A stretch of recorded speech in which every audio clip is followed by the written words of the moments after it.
Assalamualaikum, iya Ibu, silahkan masuk. Ibu sama adiknya ya. Baik Ibu, silahkan duduk. Dengan Ibu siapa? Baik, adiknya dengan nama siapa ya Bu? Oh iya, adiknya umur berapa Ibu? Oh, umur 37 bulan.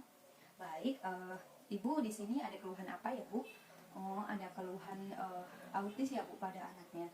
Baik, nanti saya akan jelaskan. Sebelum saya akan menjelaskan, saya akan menutup pintu dan menutup tiranya terlebih dahulu ya Bu. Baik, sudah saya tutup dan di sini saya akan menjelaskan ya Bu tentang apa sih autis itu dan autis pada anak prasekolah. Nah, ini saya nanti akan menjelaskan deteksi dini pada anak autis, yaitu uh, pada anak umur 18 bulan sampai anak umur 36 minggu. Nah, kemudian nanti pada anak prasekolah ini akan dilakukan indikasi atau bila ada keluhan dari ibu-ibu atau dari pengasuh atau pengurus rumah tangga.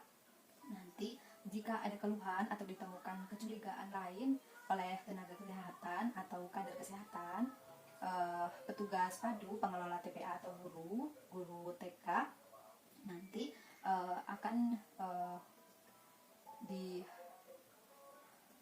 kalau ada keluhan berupa pengajuan keluhan yang berupa keterlambatan berbicara, gangguan pendengaran, gangguan komunikasi, gangguan bicara, atau dia interaksi sosialnya kurang, atau perilaku yang terus dilakukan secara berulang-ulang, ini nanti akan ada alat atau sarana yang diperlukan dalam deteksi dini kepada anak prasekolah yang mengalami autisme.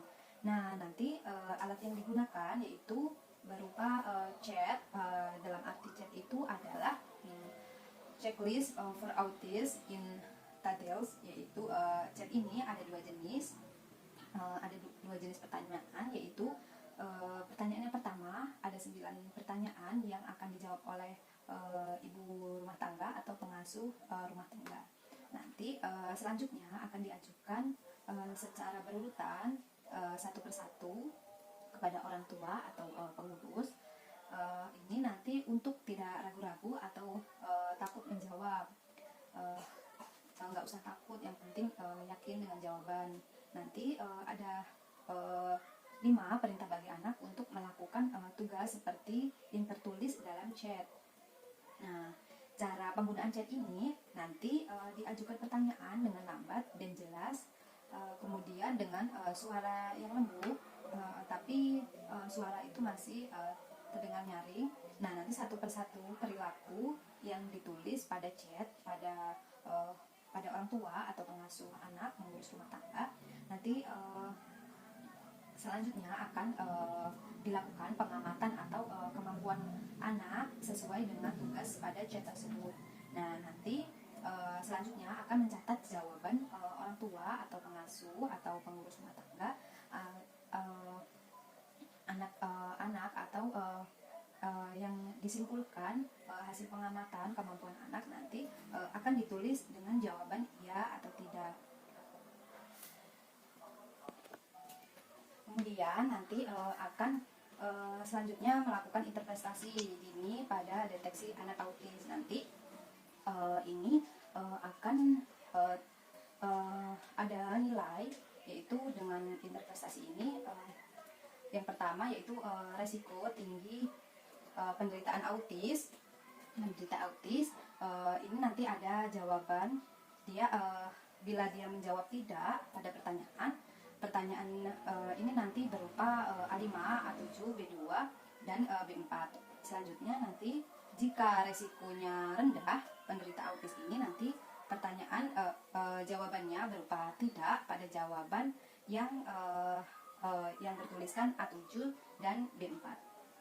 Kemudian selanjutnya nanti kemungkinan gangguan perkembangan lain bila ada jawaban tidak pada jumlah 3 atau lebih untuk pertanyaan A1, A4, A6 dan A9, B1, B5, itu bila pertanyaan dijawab tidak, itu kemungkinan akan mengalami gangguan perkembangan.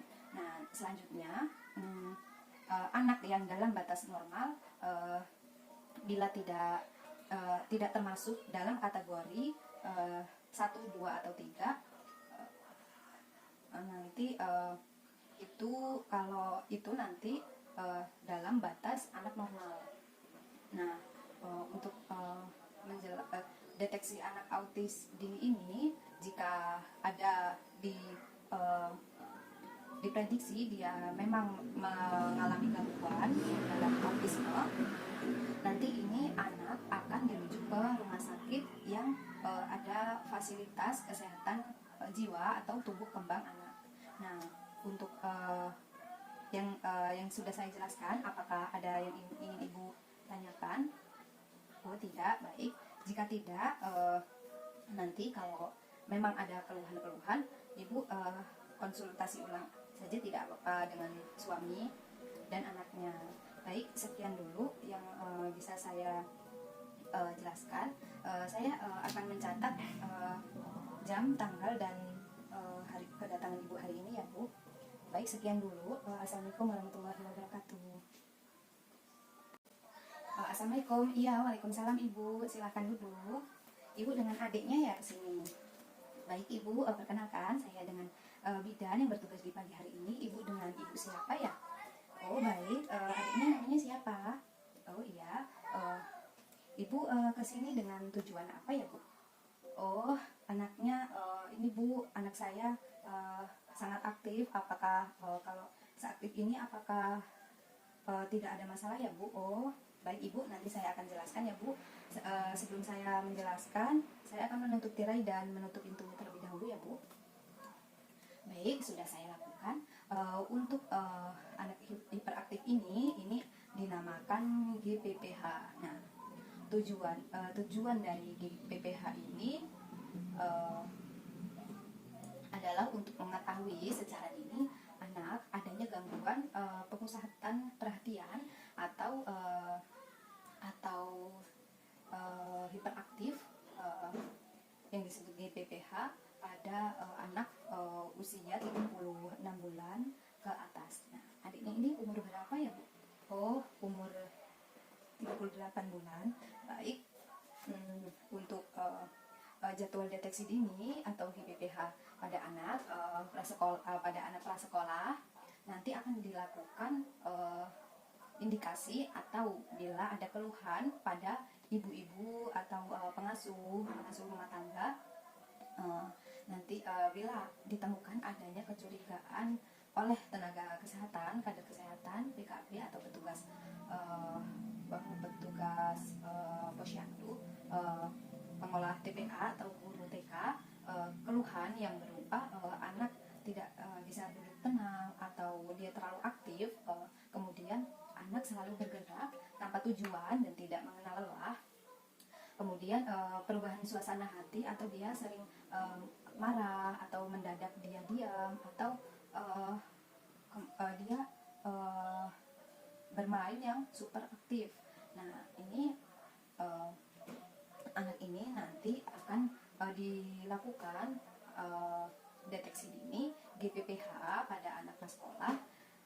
Alat yang digunakan adalah formulir deteksi dini pada gangguan pemusatan perhatian hiperaktivitas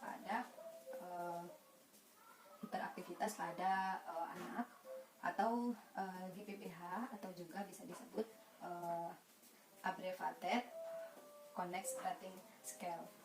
Nah, ini akan dilakukan menggunakan formulir deteksi dini GPPH, yaitu berupa pertanyaan dengan secara perlahan atau perlahan, suara nyaring tapi jelas. Nanti satu persatu perilaku yang tertulis pada formulir deteksi dini ini nanti akan menjelaskan kepada orang tua atau pengasuh anak untuk tidak ragu-ragu atau takut untuk menjawab. Nah, kemudian nanti akan dilakukan pengamatan kemampuan anak sesuai dengan pertanyaan atau pertanyaan pada formulir yang formulir deteksi dini GPPH yang nanti akan disediakan. Kemudian keadaan yang ditanyakan atau diamati ada pada anak, kemampuan anak di setiap saat dan ketika anak siapapun anak itu. Nah, nanti akan dicatat hasil pengamatan perilaku anak selama pemeriksaan. Nah, kemudian nanti semua pertanyaan akan diteliti kembali, kemudian pertanyaan dijawab. Selanjutnya melakukan interpretasi hasil deteksi dini GPPH pada anak prasekolah. Kemudian nanti akan memberi nilai pada masing-masing jawaban sesuai dengan bobot nilai. Nah, nanti jawaban atau nilai total itu akan bila nilai total itu 13 atau lebih dari kemungkinan dengan GPPH, kemudian anak pada prasekolah ini nanti kemungkinan perlu dirujuk jika dia lebih dari kemungkinan yang mengalami GPPH. Nah, Ibu, apakah ada pertanyaan? Baik, jika belum ada pertanyaan, nanti jika ada keluhan yang lebih lanjut, nanti Ibu bisa konsul kembali ya Bu ke tenaga kesehatan terdekat. Baik Ibu, sekian dulu yang dapat saya jelaskan. Selanjutnya saya mencatat hari dan tanggal dan tanda tangan. Terima kasih ya Bu untuk karena Ibu sudah kemari, dan untuk hari ini sekian dulu. Terima kasih. Assalamualaikum warahmatullahi wabarakatuh.